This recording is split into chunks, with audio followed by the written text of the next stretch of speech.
Hello, everyone, and it is Friday, and it's that Friday feeling, not my KFC Friday, but it's all about that feeling. And we got a brand new guest on the agenda. So, guys, welcome to the agenda.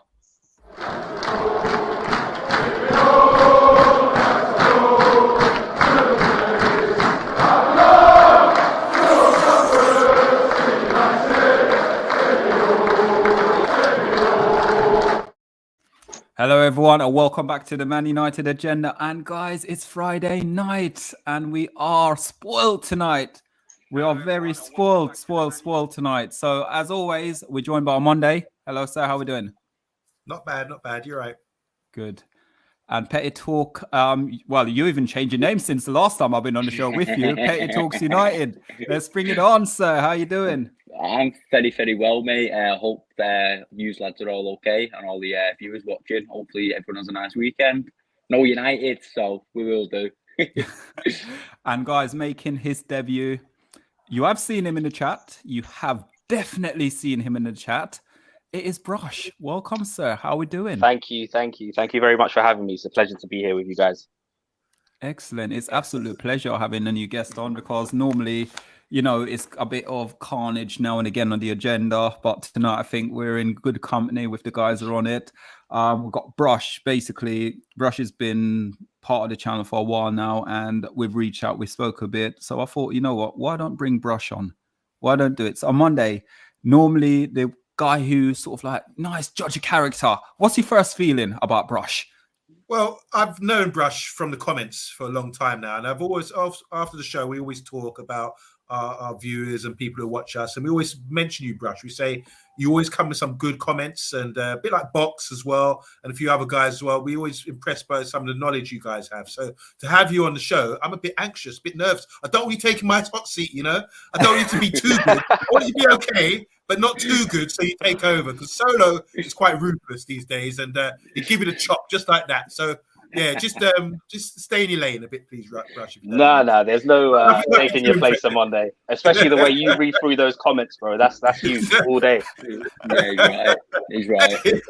Oh, brilliant, guys! On the agenda, all it is, you know, we sort of give our opinions and stuff like that on it. So that's what we're all about. The agenda. We don't really have an agenda. So as we always say, guys, get involved in the comment, get involved in the chat. 12 in the chat right now. Make sure you're hitting that like. And also, if you're new to the channel, make sure you're hitting that subscribe button. It's free of charge, guys.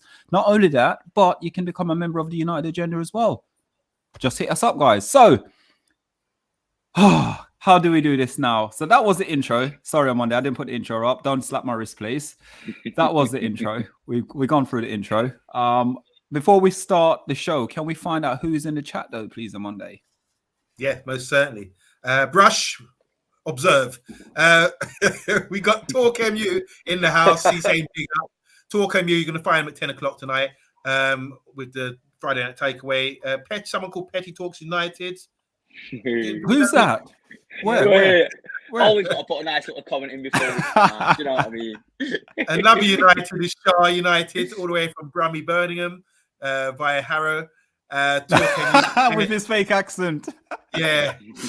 Sorry, let me just say this. We were talking to, I know that SHAH is from Harrow, which is London, and I asked him today, because lately the Brummy's been coming out in his accent, and he's been there 13 years, and he's finally, you know, so I think he's holding back. When he talks to us, he tries to talk all, you know, Londoner, but it's a true Brummy is in him now. 13 years, I think it takes to really develop an accent. So Stumpy's in the house as well. Stumpy Candle Top. He says, I'm here. Big up.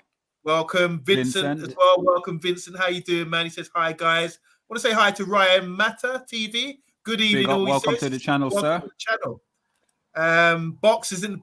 Big up, Box. Box is in the building. Yeah. And Bill Baggio, of course. Great name. Stick with that logo you got there with the Baggio number 10. I love that. I really love it, Bill. Vincent saying, the brush, I want to know what sort of brush are you? Toothbrush, dustpan and brush, or just a brush? Solar Murta.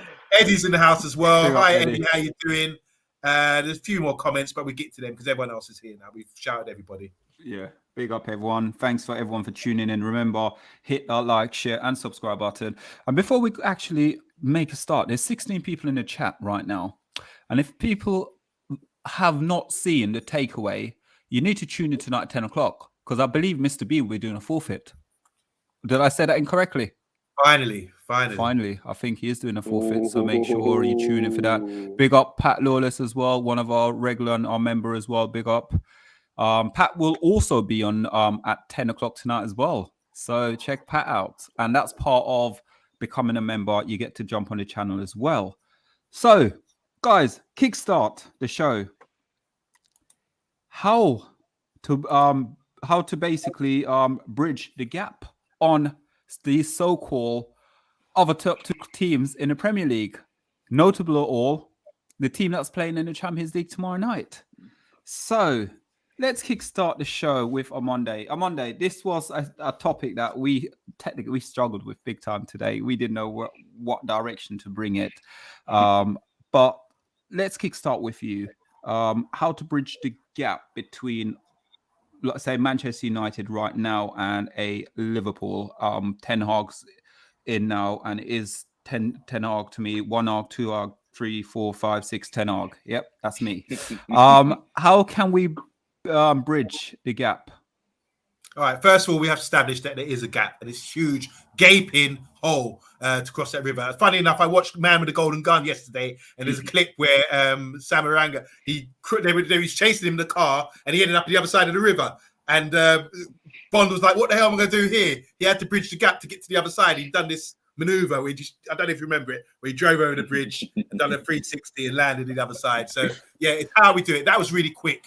And wasn't really wise. I think we need to do this wisely. And I think, considering, look, what's hurting us is our rivals are in the big, the last game of the season, Champions League final. Everyone's going to be watching. And it's going to be their third final in about 5-6 years, which is outrageous. It's great what they've achieved there. And the last time we did that, I mean, we had Chelsea, we beat Chelsea, lost twice to Barca in a short period of time as well. And that's when we were on top as well. So to get to that sort of level again, it's going to take a lot of hard work. But I think the formula is quite easy when you look at it. When I say easy, but we have to keep things quite simple. Now, I'm using Klopp as an example because we can't use Pep. He's got the money. He's got the thing. The first things first, you need to have a manager who's got ambition, who's modern, who's up to date, with a new style. And finally, we've got that guy. The previous managers post-Fergie haven't been on that level, So we've got someone who's ambitious, got a new style, and is sought after. That's the kind of guy we've got now. So we think, okay, and that's what Liverpool had in Klopp. Also, he's got a philosophy. I know Louis van Gaal had a philosophy. But he calls it something different. He says I forget what he said in the press conference the other day. He didn't use the word philosophy. He said his style or whatever he said. So, and then we need to incorporate players into that style. And he's also a good coach, so we need to coach players as well. And you don't have to buy the best players in the world. We have to look at certain models of Liverpool, for example. They didn't buy it, they go out. Until they got that Coutinho money, they weren't going out spending big money. They were getting the right players to fit the system. So I think if we're patient and just pick the right players to fit the system and that kind of thing, we'd be all right. So the gap can be closed. And I think if we keep brainstorming tonight on tonight's show and people are watching, and from the comments as well, we'll be able to sort of disclose how easy it could be done with Eric and with the fan base and everything else and with the right staff in place as well. So that's enough from me for now, because I've got a lot more to say, but I'm interested to see what the other guys are brewing there. Let's brew on. And Petty, you've been on before, so let's give it to Brush. Come on, Brush. Give it to her. Come on, Brush. Listen, it's more of a chasm than a gap, isn't it? If we're being honest. We got to start from basics in order to get things right. The structure has to be right. The coach needs the right backing, and he needs to establish a system and philosophy, and we need to see recruitment that reflects that philosophy as well, and that is the basics to success. And just like OMONDI touched on with the Klopp system, it took him what, a good 3 years, you'd say, before we saw real progress with that Liverpool team. Like, you look at that 2017 Champions League final, where everyone could see what he was building, and you could see the clear flaws that were still remaining in that squad. And then they went ahead and addressed that. Obviously, the Coutinho money helped, but they brought in that centre half that they clearly needed. They brought in Fabinho, they brought in that goalkeeper, and then it just, they haven't looked back since, have they? And that is what we need to try and do ourselves. Petty? For me, literally what all you have said basically, but I think I said it on a show a couple of nights ago. He needs to start from the youth team all the way through to the first team, because when Klopp went into Liverpool, it's well documented now. He started from the youth boys, he went to the reserves, then obviously the first team he was with every day, tells them what he wants, tells them what he finds in a player, what he appreciates, what you should do, what you shouldn't do. And he's built the togetherness within the whole football club, apart from just coming in and saying, right, I don't want you, I don't want this, like Pep Guardiola can do because he's got the money. You build from the foundations, right from the bottom, bring it to the top, put your style in there, and before you know it, everyone's going to be singing the same hymn sheet as yourself, because you've put that authority and stamp on the club, and the youth boys are going to want to do well, and the first team are going to be watching over the backs because they know everyone's punching from the same angle, if you want to call it like that, basically. I'm muted, so I need to unmute myself, so I know it. So, guys, when we're looking at it, the gap between, if you look at Liverpool back in, say, 2016 to 2018, Klopp signed Joel Mata, Robertson, Matic. Virgil Matic, Mapit, yeah. Matip, yeah. Yeah, Robinson, Virgil van Dijk, Fabinho, and Alisson. Then later on, he went to the youth system, as you just said there, Petty, and then added Trent Alexander from it. So with Liverpool, when he first came in to the door, the first season, he was actually playing a system of a 4-2-3-1 style of play. He then, at the time, he had Benteke, he had Sturridge, he had Robinson, he had Firmino, he had Lallana and Coutinho.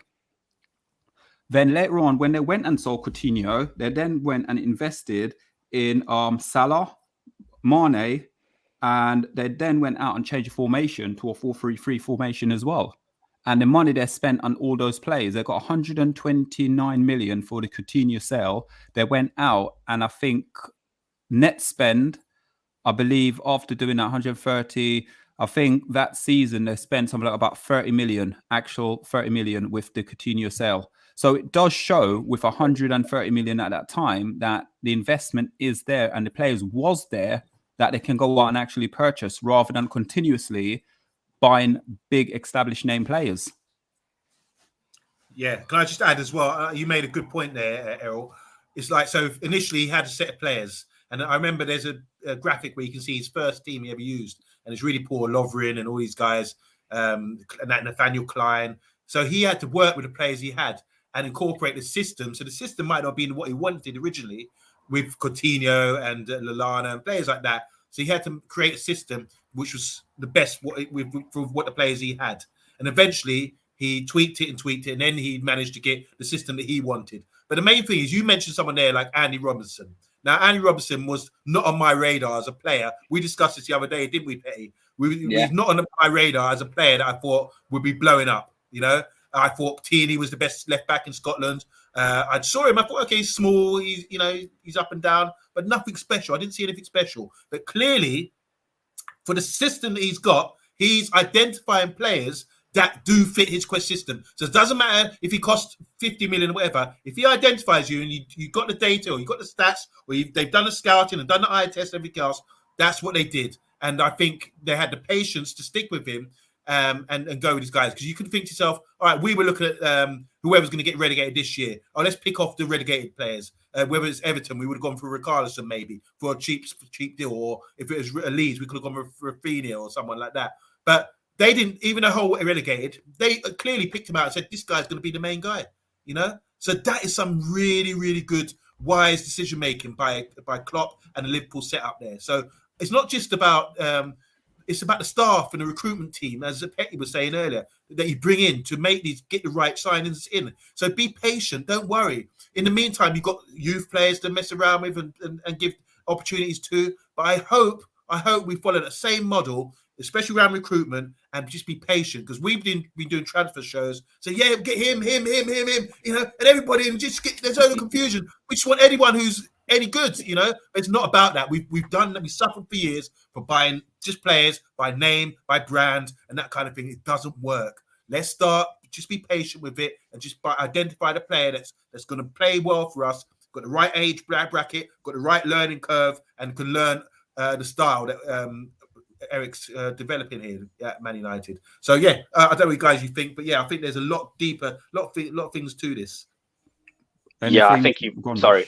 Yeah, I was going to say you've pretty much hit the nail on the head there, Omondi. It's all about scouting thoroughly and identifying what it is that you need for the system and what you're trying to build.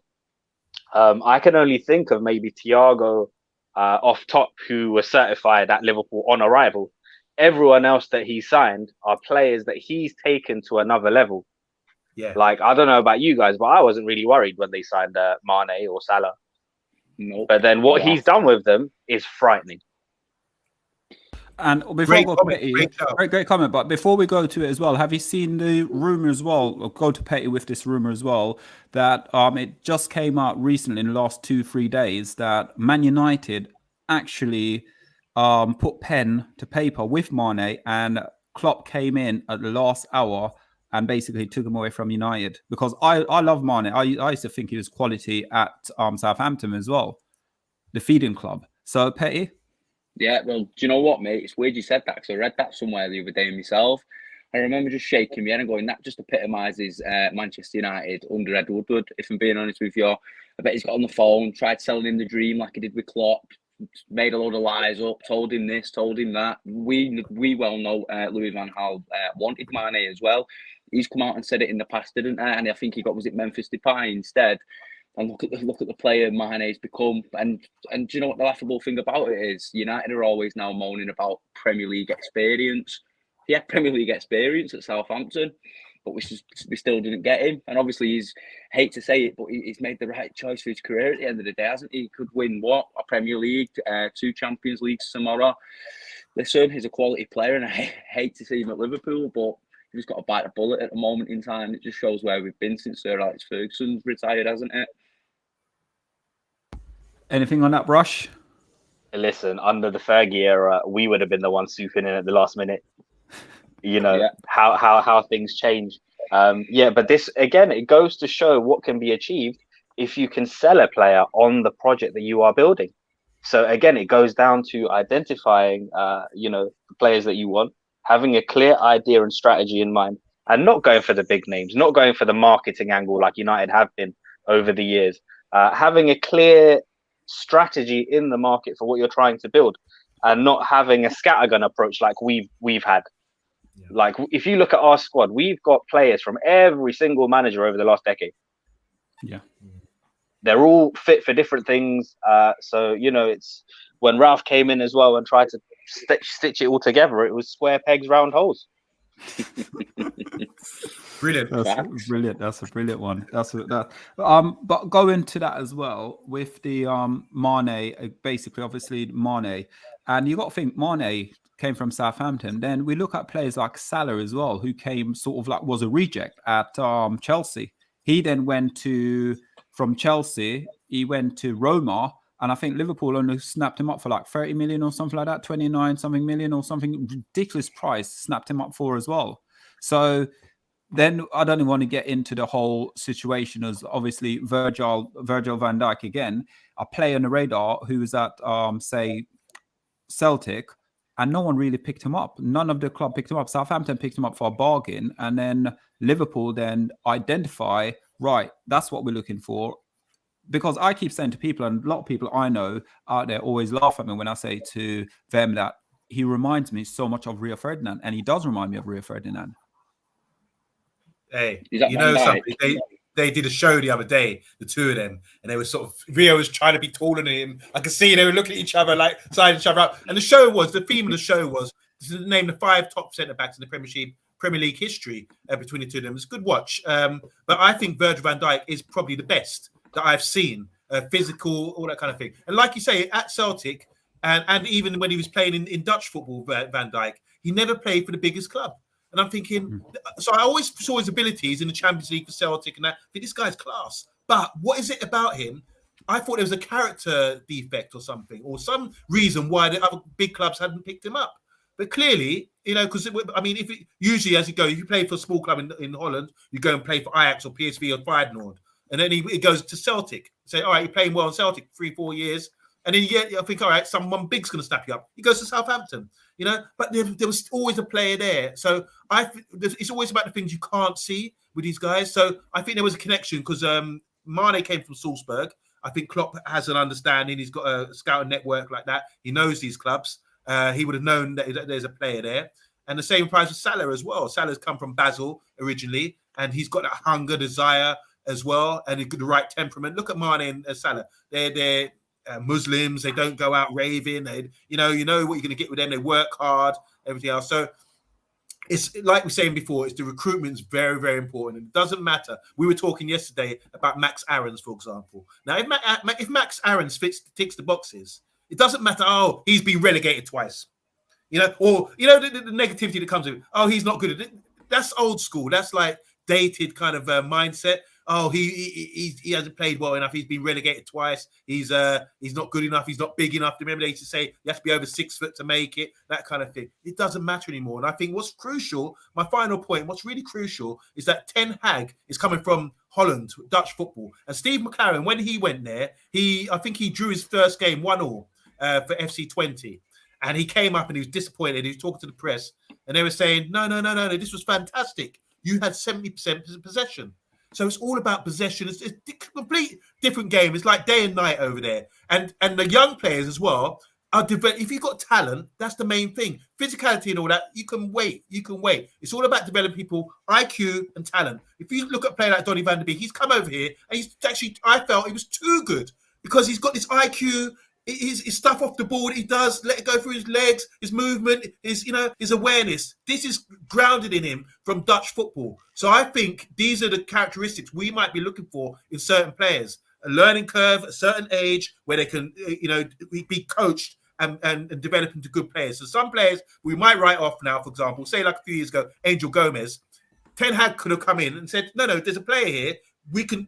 it doesn't matter if he's 5'2", we can make a play out of him. Do you understand what I'm saying? And like they have with Ryan Gravenberch and all these guys. Yeah. Ryan Gravenberch, if you look at him, he's tall and wiry. He's not physically big and strong, but he's wiry and strong. But he's not developed physically yet. He's still got developing to do. But already people have he stood out because of his talent and his IQ and the system that he plays in, and they make life easy. So I think it's really promising if we have patience and pick the right players. We might be shocked by some of these transfers, and it might not always come from Ajax because Klopp didn't go straight back to Dortmund and say, right, picking you, and you, did he? He just picked the players for his system, and that's simple as that.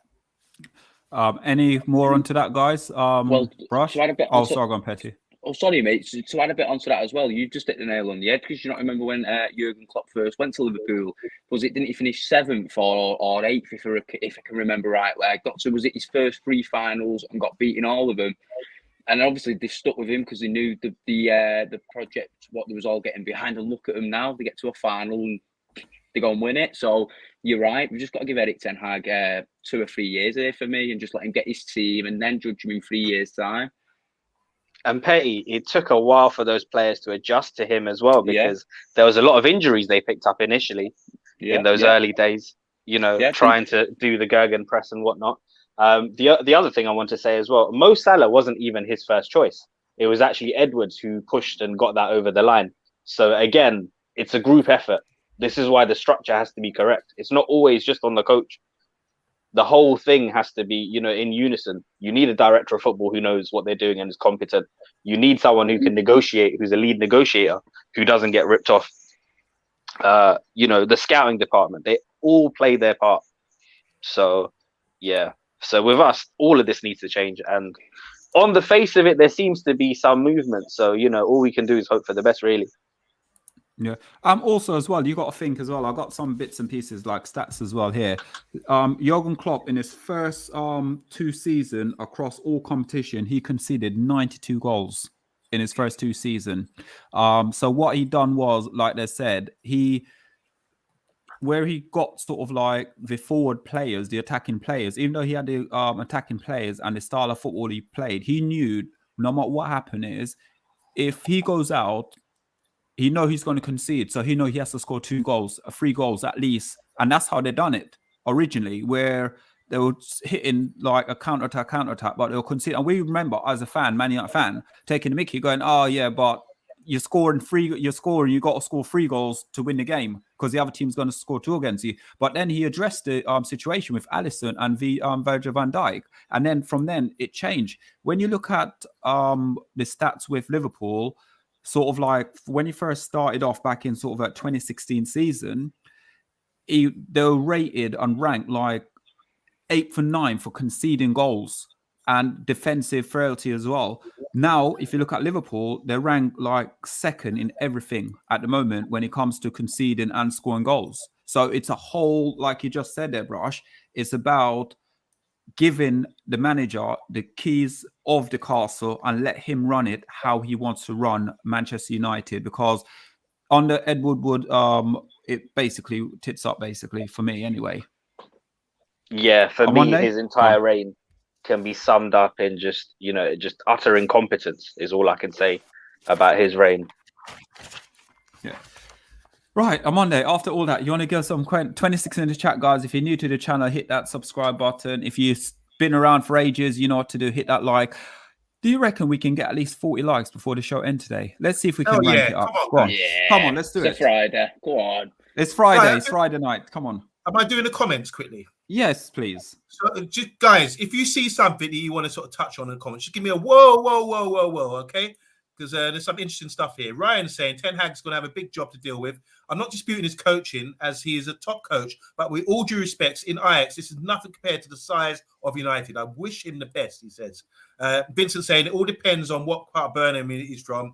He has to be in the black country accent. Might be hard for me to pick up. This is about, we're talking about SHAH and hiding his accent. Friday night takeaway, we know it's going to be a good show tonight. HD Gamer saying everyone is saying De Jong isn't a DM when he did play there mostly for Ajax when he was there. That is true. He played in a two-man midfield, kind of deep, picking up the ball from the defense. Box is saying, I think a coach with a high level of coaching ability will improve us off the bat. So that will bridge a lot of gaps, but we still have miles of gaps to go. Any woes? No, not yet. Ryan saying, sell the players that don't wish to be at the football club first and foremost. TalkMU saying you can't compete in a sprint by walking, and that's got to be the first rule. HG Gamer saying Van der Beek isn't going anywhere. Responded to Bill Baggio. Just going to come down now. I want to say hi to Eddie. Eddie's in the house as well. He says, I remember Louis van Gaal saying philosophy. Hag seems like him, but is more attacking. So it may be promising times. That's what we like, isn't it? Attack. Ryan says, I think we should give the youth more of a chance. Thoughts on that? That's a yes from me. Any thoughts on giving the youth a chance, guys? I'm going to go into that as well afterwards. Okay. As well. Good points made so far, says Eddie. It'll be great for the grassroots to get proper coaching and influence now. We've seen that with Ajax and Eric, haven't we? HG Gamer saying the whole effing team needs to change, apart from 3 or 4 players. Box is saying Defo give youth a chance. Hope they'll be in a 26-man squad once the filler players have been sold on. Okay, filler players. Ola Kunle's in the house, and we talk about Liverpool today. Ola Kunle, so he's probably got some good contributions because he's a Liverpool fan. He said Ten Hag to bridge the gap? ? Don't make me laugh. What's your prediction for next season? United always knock our buys. Where's United buys? World Cup or world class or something? I think he's trying to say. Not very nice. Not being nice, Ola. I thought you were going to come with something sensible. Paddy says it's the manager and his philosophy which these players follow, the conductor and his orchestra. Ryan again saying, I think Van der Beek will flourish under Ten Hag. I agree. And it'll be a fresh chance for him to show what he can do because he hasn't had a proper chance in his opinion. Eddie's saying, laughing, how many signings have United messed up? Imagine where the club would be if the owners had a clue for the last 10 years. That's a good shout. Box is saying, this is a good example. GG Wijnaldum. He was relegated at Newcastle too. No one really saw the player that he would be. He turned out to be a fantastic player, and he was identified by Klopp, and he now playing for PSG. That's how good he is. And Paddy's saying that the thing is fans are fickle. I understand giving him time, but it's a results industry, unfortunately. I would want to touch on that, you guys, as well. I want to talk about that one because I think we need to be patient. And I'm going to say right now, he signed a 3.5-year contract, I believe. I'm giving him until that time to do something at the club because we've gone through too many managers. Every minute, get rid of him. It's not good enough. It's not good enough. It goes to show it wasn't the manager. That's all I'm saying here. It goes to show Ten Hag came in. It wasn't down to the managers. It was down to the players, and the players, what they produce on the pitch. So for me, Paddy, you're one of us, but I'm really sorry, mate. I don't agree with that comment at all. Because the thing is, guys, United. Go on. Sorry. Yeah, I was just going to say, because the thing is, with Man United at the moment, you're right. The whole club's broken from the top CEOs down to the players, and it's like the players for the last 4 or 5 years, and they've got away with it. Some of them, they're just down tools whenever they want. They've done it for Mourinho. They've done it for Ole. Ralph Ragnick. They couldn't even be bothered turning up. It's like they go, yeah, we don't have to. We're still getting paid. So you're right. We need a restructure within the whole club.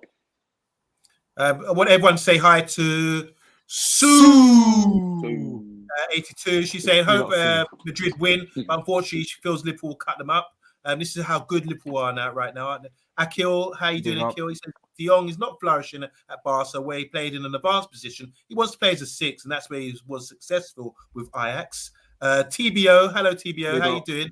He says De Jong is not physical CDM. That's what United need. But if we got possession, I don't know. I don't feel we have Steve McMahon's in the game anymore. Roy Keane's, Brian Robson. Someone's going to clap you and be physical at that. Look at Busquets. He's one of the best CDMs in the world. When you see him making a tackle, he just reads the game really well. And if you've got possession of the ball in a good team, I think that counts. And Fabinho, for example, he's one of the best. Wiry, strong, but I never see him really clapping people. He just reads the game. What do you guys think about that? Yeah, the game's slightly moved on from those days. You don't necessarily have to be as physical. The reading of the game is on point, and positionally they're so very aware.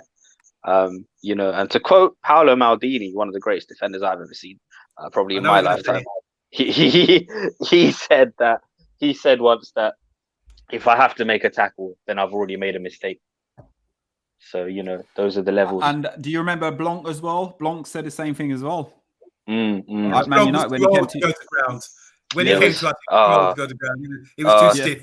But something, that Maldini quote. I think it's a good quote, and it means not having grass stains, that kind of thing. But if you look at his highlights, he's always going to ground. It's not right. I understand the concept. He was a great player. Anytime I think of Blanc, I just get sad thinking about Stam. Oh, God, Stam.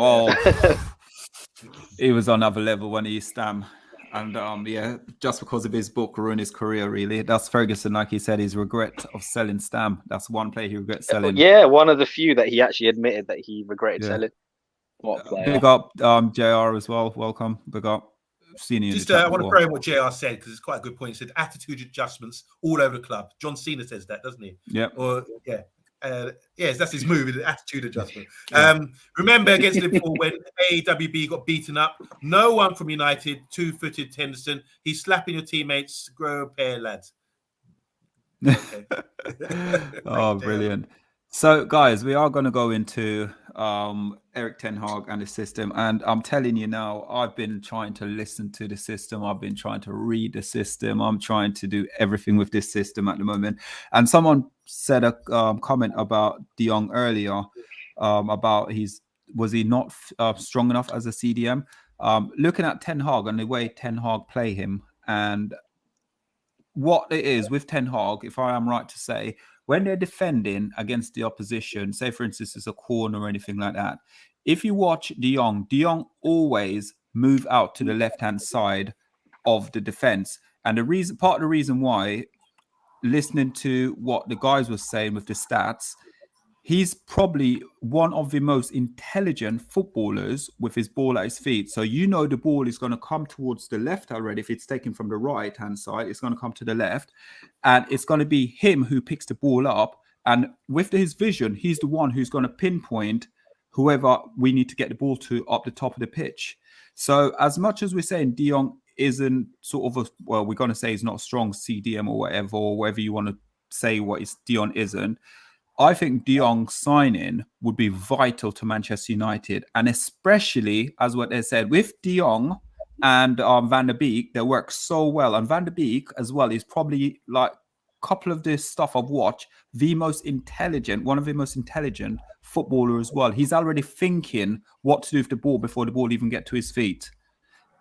I don't know what you guys think. I don't know if you heard anything regarding the stats, not the stat, but the system of how Ten Hag set those two up together as well within his system. Ten Hag's like he's mental in it, because normally it's a 4-2-3-1. Obviously, from set pieces, he does like to do zonal marking, and obviously from corners and things like that, and free kicks, which we've seen in the last couple of years. We've been shocking at doing it, haven't we? If he's got the and that's putting it nicely. If he's got the brain to come in and get the lads to do that, we should hopefully stop conceding from corners and defending our own free kicks and things like that. And obviously, he likes to play out from the back as well. So obviously, Harry Maguire. You see him sometimes in some games, don't you, with the ball when he's okay, just running forward. And obviously, counter pressing is a big thing for. But with Ten Hag as well, I will say this: he likes to switch people's positions around. I've seen him do it with Steven Berghaus last season. He played him in like the double pivot instead of the number 10 role, which he played for Feyenoord.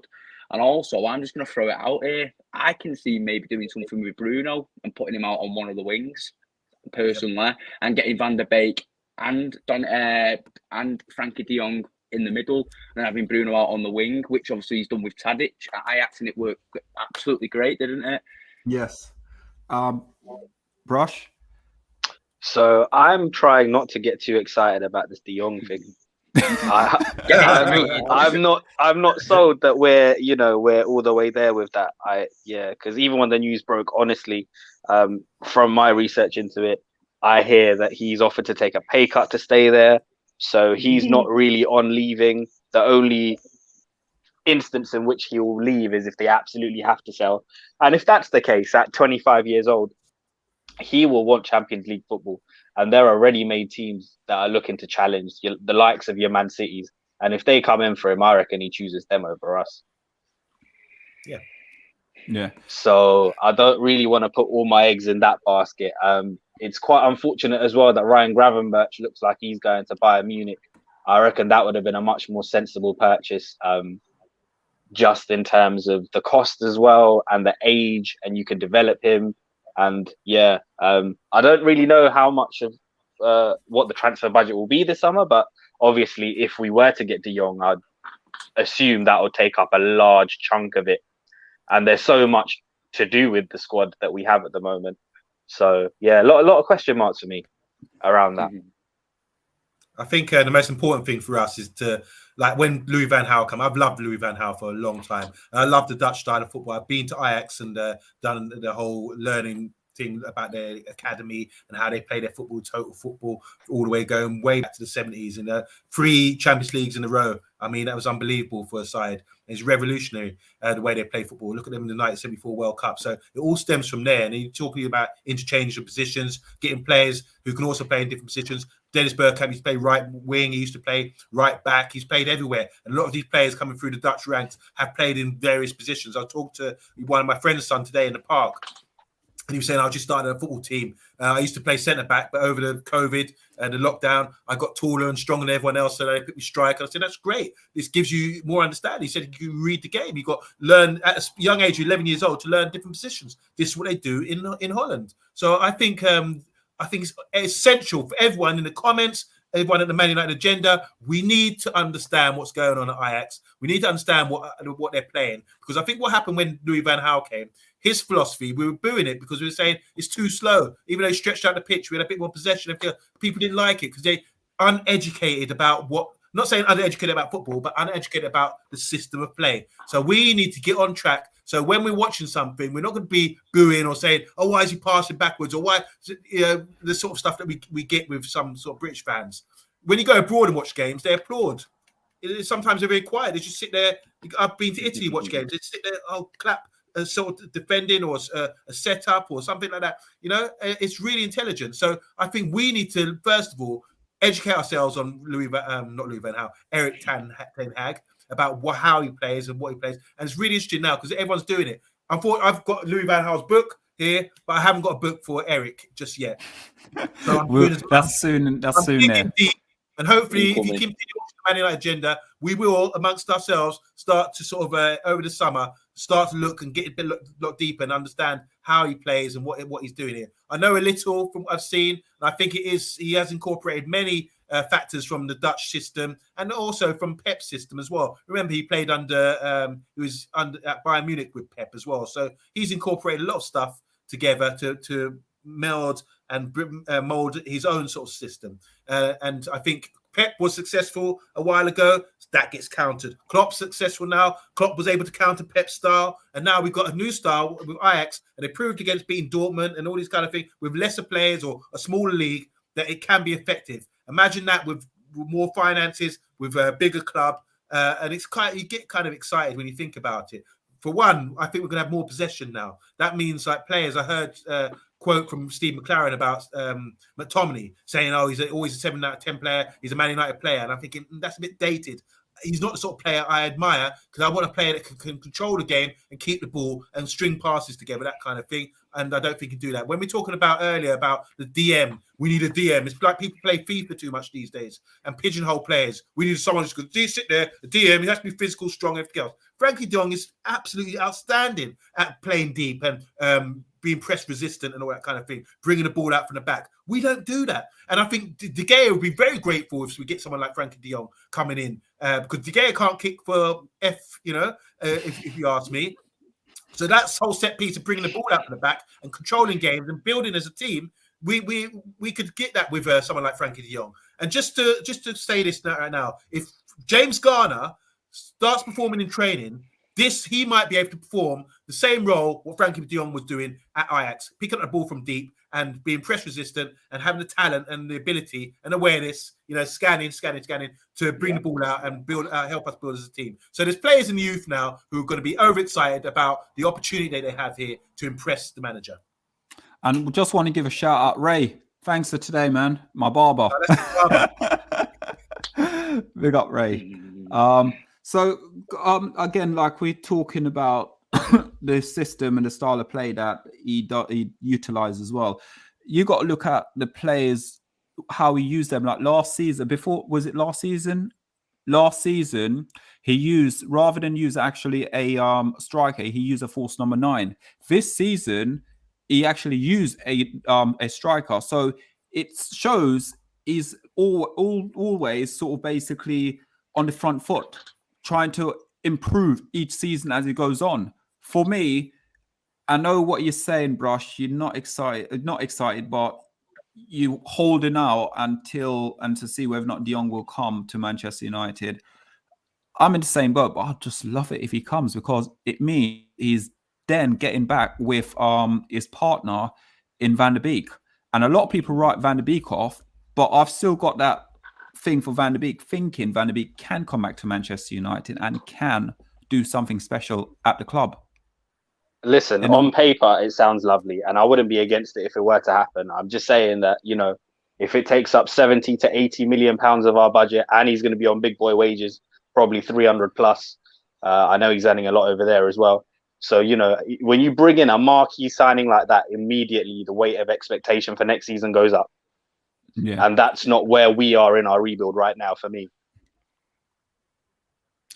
Again, I think with Ten Hag as well, if I'm right to say with Ten Hag, he does, when you listen to this tactical breakdown and the system and things like that, it does talk about a lot of young players where he goes to the academy and he look at a lot of young players. So he'll bring in a few players each season within the academy and give them the opportunity to see what they can actually do. And I think as Manchester United, as a football club, we do that every season anyway.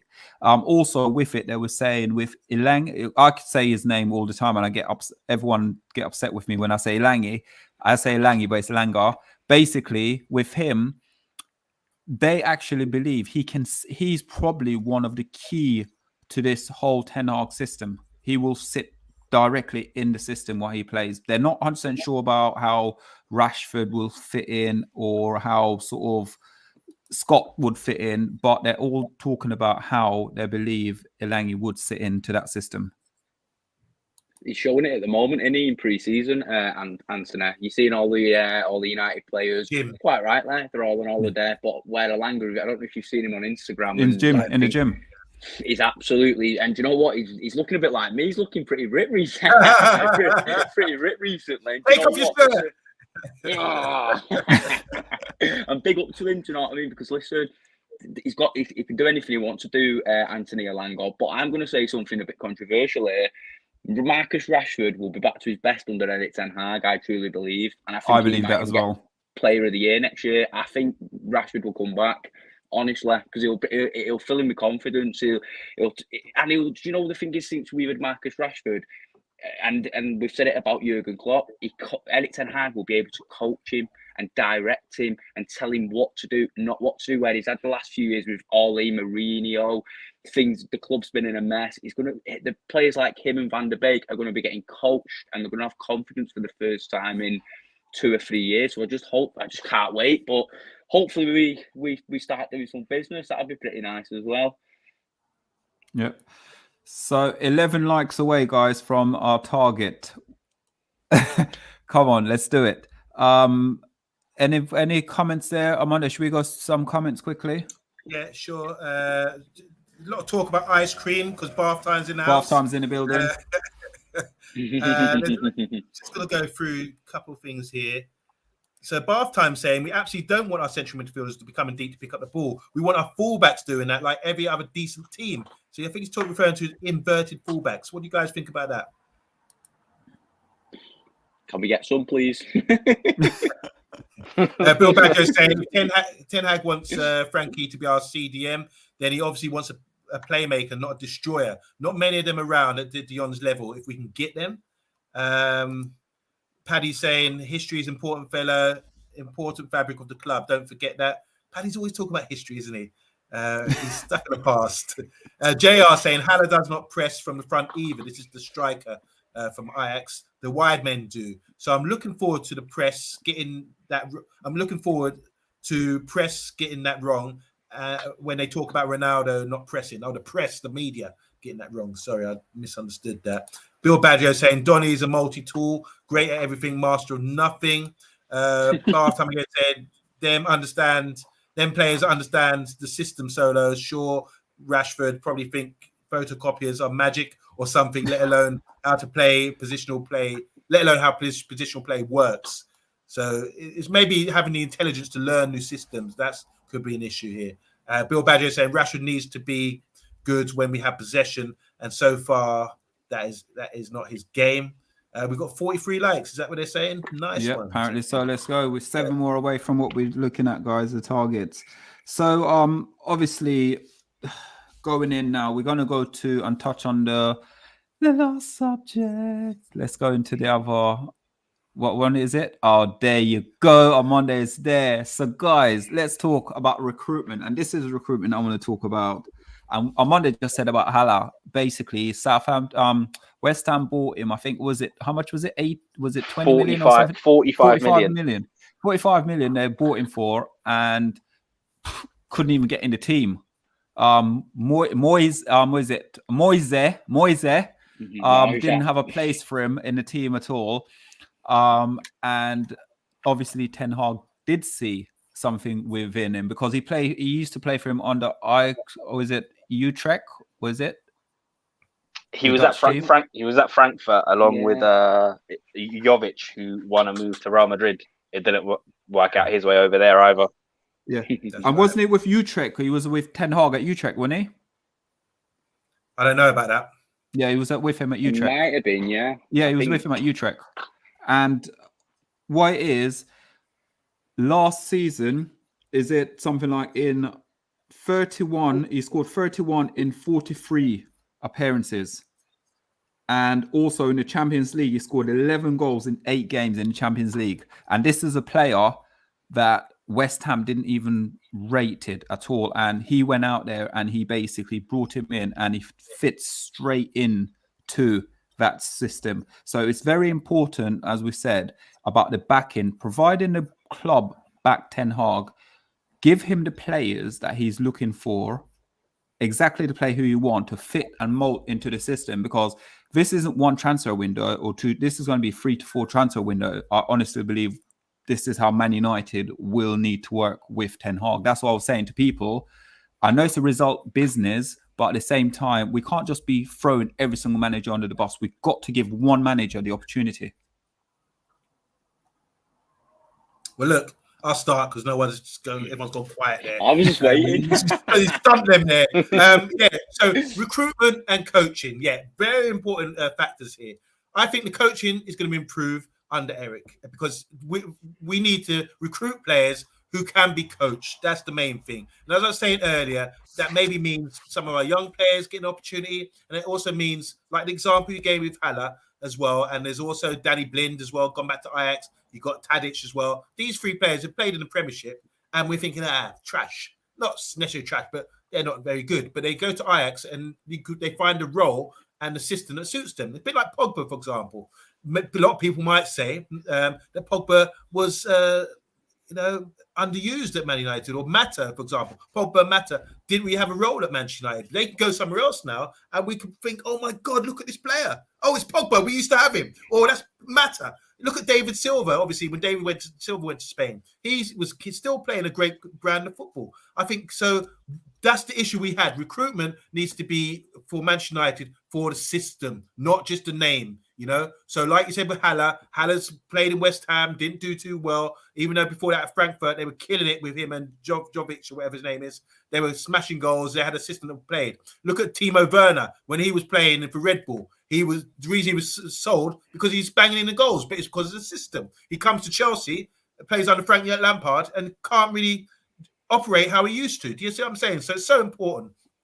I don't care if we go down to Sunday League football and he identifies that player's got the goods. Do you understand what I'm saying? As long as it is someone who will suit the systems, got the right mentality, got the learning curve as well, then I'm down with it. Do you see what I'm saying? So recruitment and the coaching to combine together will produce a good player. And like we said, over the years, we haven't developed many players at Manchester United. So hopefully this will be done now. And I think also when you see with Arsenal this season, you need a good balance of experience and youth as well. We can't just have a young team going out there without that experience, So I do think you need to retain a few experienced heads in the side, because otherwise we're going to be a bit too youthful, and it's not really going to be successful. It's not going to be like 95 Ajax under Van Gaal, where they were like, but they had Rijkaard, for example, and Danny Blind's dad, for example, in the side, just to give that a bit more experience, So you do need the good balance.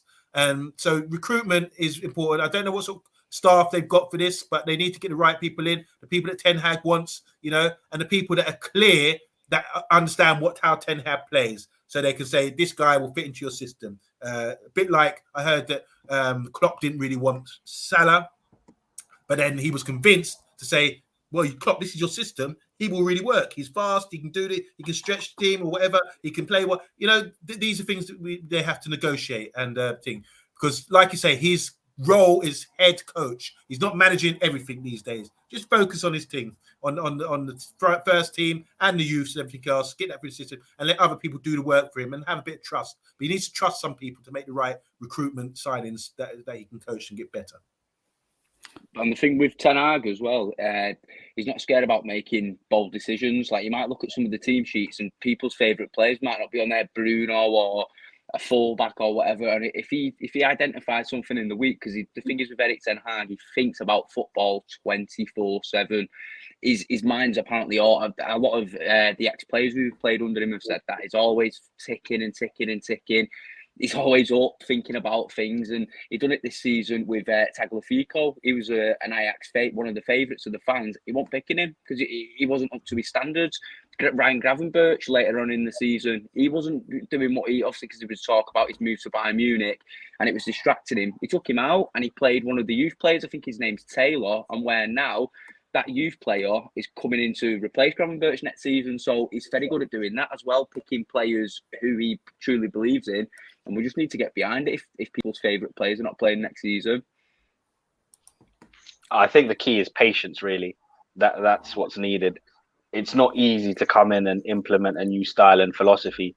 And when you look at what we've done over the last decade, when you give managers 2 years roughly the new man comes in and spends his 2 years trying to undo what the last manager did. And we need to get out of that circle.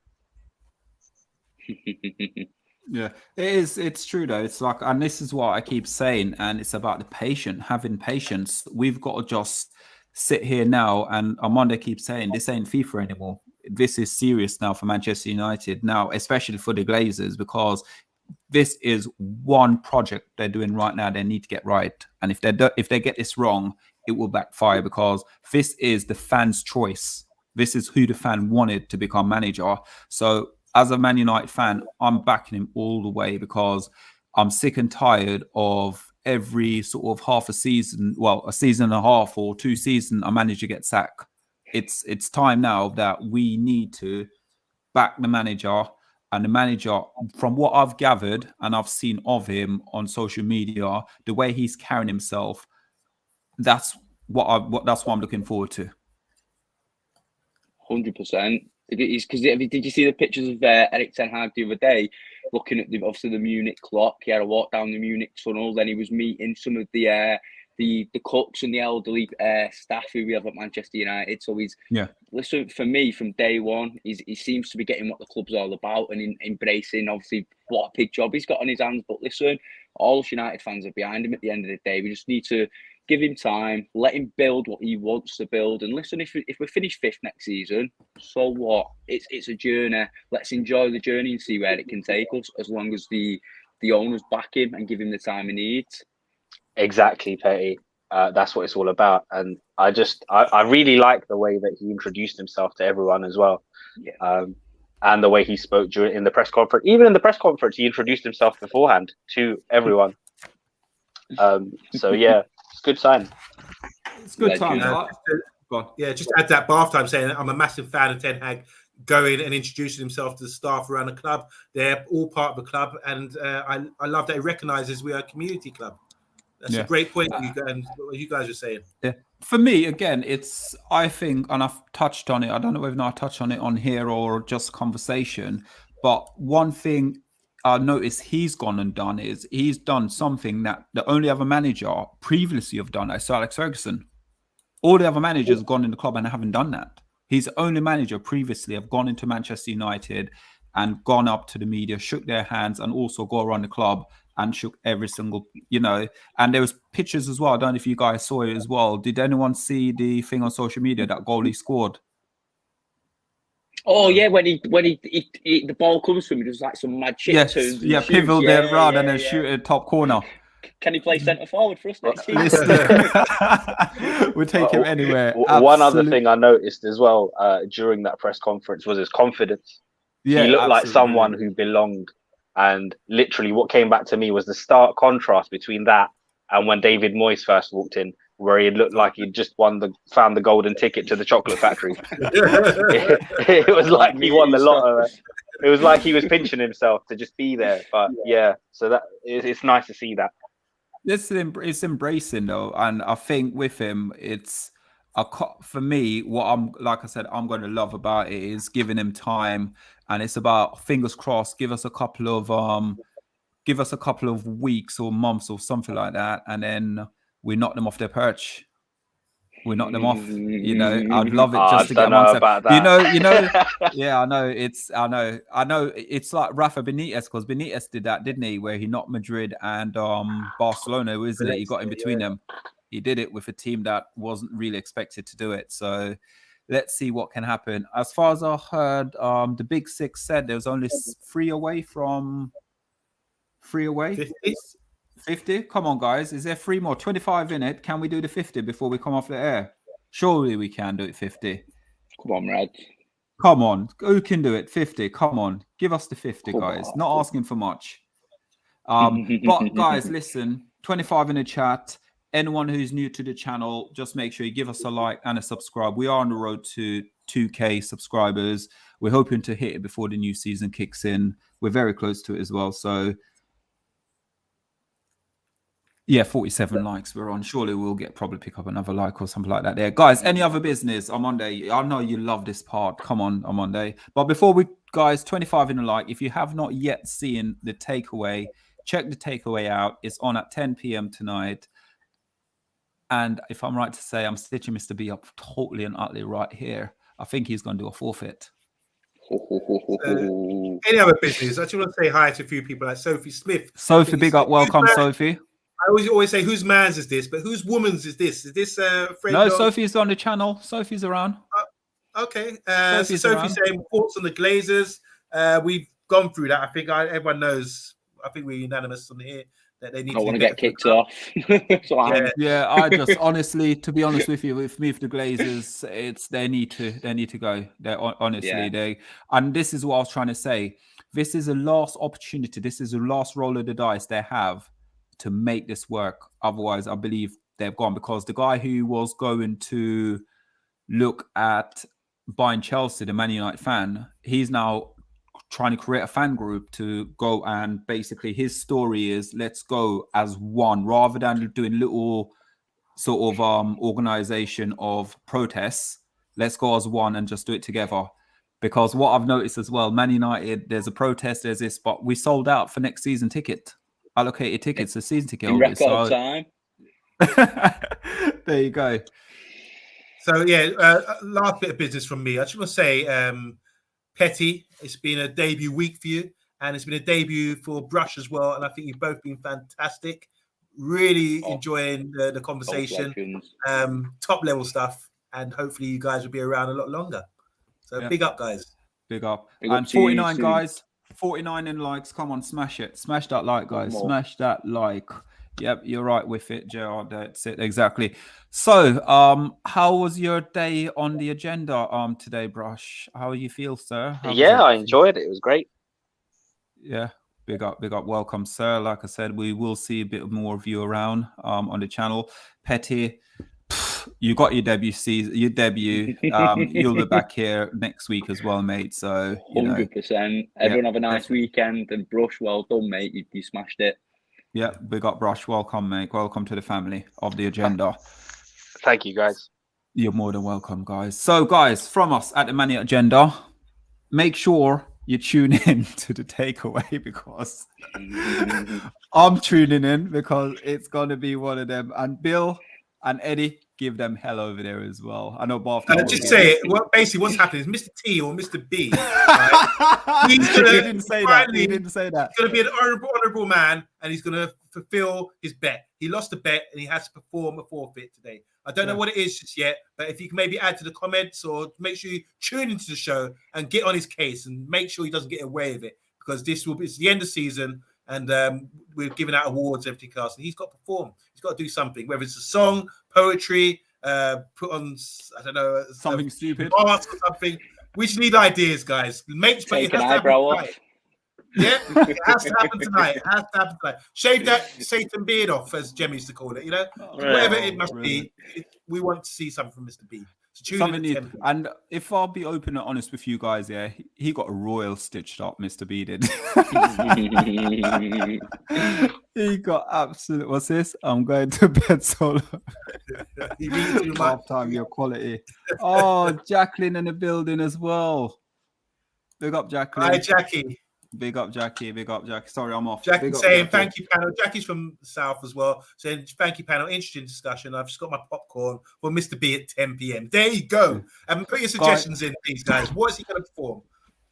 Guys, we are 1 like away from 50. Who haven't hit the like button yet? It's just 1 like, guys, before we jump off. Come on, you can do it. Come on, just the one, guys. So Sophie, or it's not so. Sophie's new. Sophie saying, "I'll sing for £29." She says, "Call it 15." Oh, absolutely brilliant! Mr. B is going to get terrorized. 21, 22 in the chat, guys. But that's a very specific number, so it is. It's very specific. I wonder what's that's all about. Are we selling Manchester United for that much? Let's go buy it, guys. Let's go buy it. Happy weekend, Bath time. Brilliant. What's this? 29. Why 29 quid? Everyone wants to know. Everyone wants to know why 29 quid. Yeah, let's ask it. So, guys, let's ask. Let's go to Brush now. Brush, where can we find you, sir? I know you, social media, anything you got out there, Brush. I'm on Twitter at Brushy87, all capitals. Otherwise, you can find me here in the chat usually, and just sort of floating about in the community. Brilliant. Thank you very much. What's this? So, No idea. Sophie's name is Kenzie, by the way. She said that a few Oh, times. it's come from my TikTok. I know So it it's a is. he. Yeah, it would be on his sister's YouTube thing. And we don't want to kill the beard, but he's saying dye the beard. Not dye it, Oh 'cause he's yeah, saying everyone dye wants it. to. Yeah, everyone wants to do it. And here we go for you, sir. Yeah, so yeah, I'm on just TikTok, Petty Talks United. Obviously, just do daily videos, so come give us a little check out on there. And obviously, you'll see me on here as well on the Man United agenda. Brilliant, big up. So, guys, that's from us now, and it's absolutely been brilliant. And we'll be back here 10 o'clock tonight. So just make sure you're tuning in. Not long to go, guys. Just go get a quick drink. Go to the bathroom if you need to. Tune in for Mr. B and Talk MU. And Pat Lawless will be on the channel tonight as well with them. So, guys, from us tonight, enjoy. Have a lovely what's rest left of the evening.